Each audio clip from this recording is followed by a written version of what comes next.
Yo, yo, yo! It's your boy, Mr. G, coming at you live with the video on adding and subtracting rational numbers. And more specifically, today we're just going to focus on adding and subtracting decimals. So, our first key term today is additive inverse.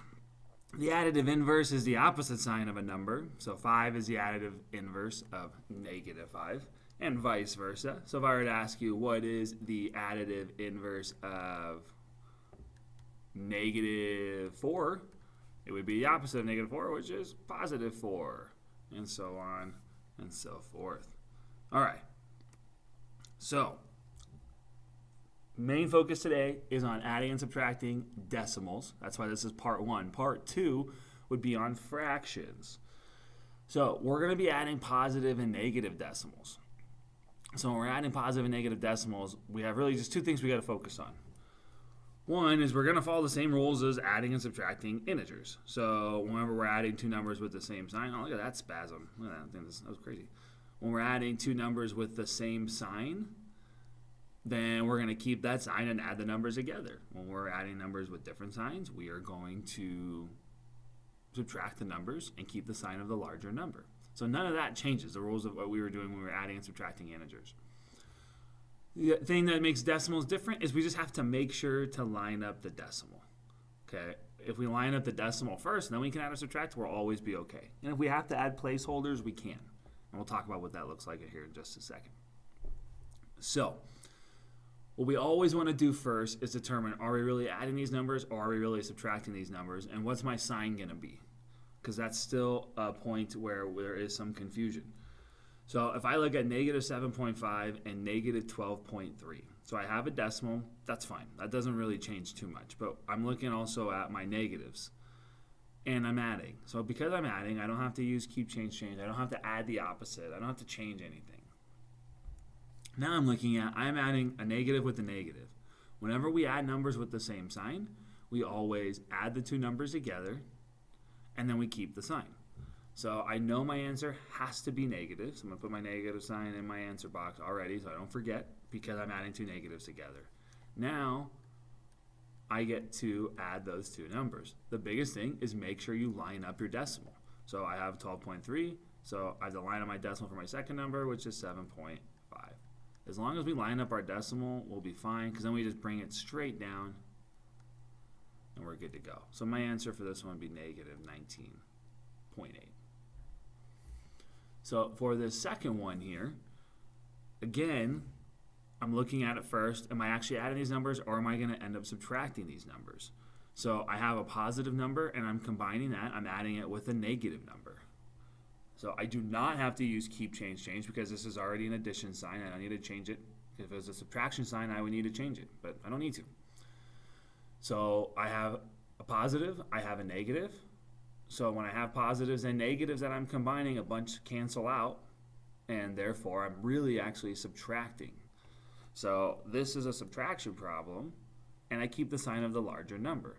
Well, the larger number here, 13.4, is larger than 12.25. So therefore, my answer is negative, because I have more negatives than I do positives. And now I can actually do that subtraction. Now, we always subtract the larger number on top, or the number with the greater absolute value, I should say, on the top. And then we subtract from the lower number on the bottom. The most important part here is to make sure that we line up our decimals.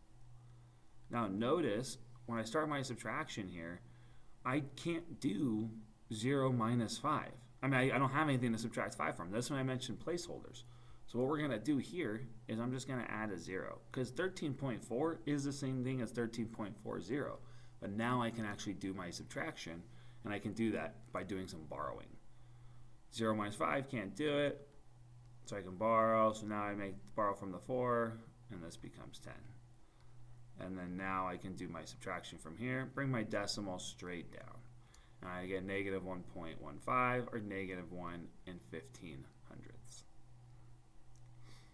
So line up the decimal, but always follow the rules for integers by determining whether or not you have to add or you actually have to subtract. Okay. Now, go ahead and I'll do this first one with you guys, and then I want you guys to try the last two on your own. So I'll do the first one, and then I want you guys to try the last two on your own. Okay. So this one, I do have to do keep, change, change. So because it's a subtraction, so I have to follow my rules of integers, and I have to use keep, change, change. I have to add the opposite. I need to change this to addition. So I'm going to keep the 9, change this to a plus sign, addition, and then I need to change this to a positive 17.4. Okay, and remember, it's just really making that double negative always just becomes a positive. 9 plus 17.4, that's a really easy one. I have no negatives to deal with. You guys have been doing this for a long time. 9 does not go here, though. This is not good, okay, because there's no decimal. But if there was a decimal, it would be 9.0.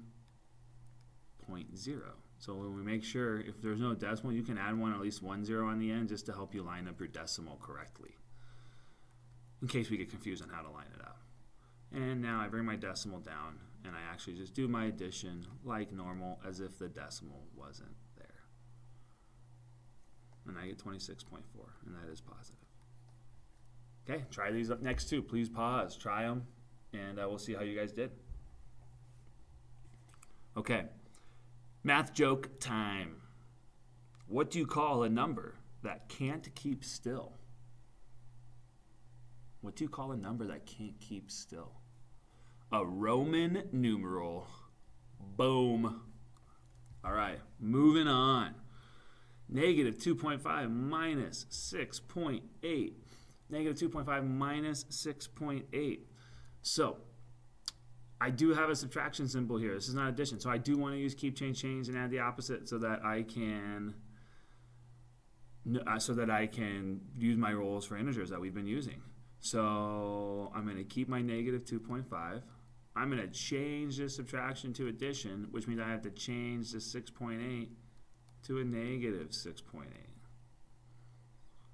Now I got to follow my rules. I am adding two numbers that are both negative numbers. So they're two numbers with the same sign, which means I'm going to add these two numbers together and keep that sign. So I'm combining negatives with a bunch more negatives, which means my answer is going to remain negative. And then I got to line up my decimal and add these two numbers together. And once I do that, I'll have, let's see, 13, bring down my decimal, 8, 9, 9.3, negative. I'm done.